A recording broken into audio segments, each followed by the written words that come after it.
Deux-Rivières à Lisieux, la Touques et l'Orbiquet offrent ce genre de paysage en traversant la ville. Pour un peintre, il lui faut soigneusement chercher ce qui peut être tout simplement agréable ou éviter ce qui est sans intérêt. Lisieux, l'ancien chemin de halage au bord de la Touques, huile sur toile de lin. 33 sur 41 cm, peint en 2017. Une grandeur de toile réduite permettant l'exécution en quelques heures, lorsque le peintre plante son chevalet de campagne, à la campagne. Ce format, qui est appelé figure par ses rapports de proportion, est parfois plus pratique que le format dit paysage, plus allongé. L'orientation possible dans les deux sens me semble souvent plus harmonieux pour les sujets que je choisis. Sur des dessous ébauchés au pinceau, en camailleux de brun et rouge clair, l'exécution rapide au couteau ne laisse aucune place aux détails. Supprimer les petits machins qui font bien dans le tableau est souvent difficile, il faut choisir la seule expression de la touche qui soit juste et du premier coup, c'est qui s'appelle peindre.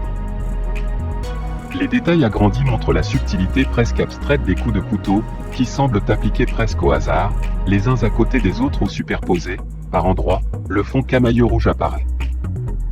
Ce type de travail est intéressant, car, si de près les tâches sont vraiment laides, il suffit de prendre du recul, comme le fait d'ailleurs l'écran réduit d'un PC ou d'un mobile, pour que le sujet soit reconstitué intégralement, et ça, c'est le but recherché. En fait, j'utilise bien ici une touche impressionniste, la division des tons est certes imperceptible d'apparence, et cela est totalement abstrait.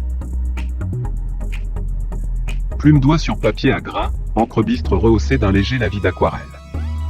Travail de plein air avec une totale liberté de trait, où seul l'essentiel est noté, je me suis positionné un peu plus loin pour faire ce dessin enlevé du bout de la plume. L'eau de la rivière coule en contrebas à droite, dessin 24 sur 30 cm. Il n'est pas simple de peindre ce petit fleuve tortueux où au XVIe siècle naviguaient des gabarres entre la mer et les ports de Lisieux. L'ancien peuple gaulois des Lexovis était installé dans un castelier sur les hauteurs des collines, mais ce sont les Romains qui installèrent leur ville au bord de la Touques et de l'Orbiquet et ces deux rivières leur servaient pour naviguer. Ensuite, durant tout le Moyen-Âge, le commerce fluvial y était florissant. De nos jours, ces voies d'eau sont incontrôlées et dangereuses, la navigation y est devenue impossible et aucune embarcation ne peut s'y engager sans risque. Le niveau d'eau varie de quelques dizaines de centimètres à plusieurs mètres, transformant une eau limpide en torrent boueux selon les pluies fréquentes.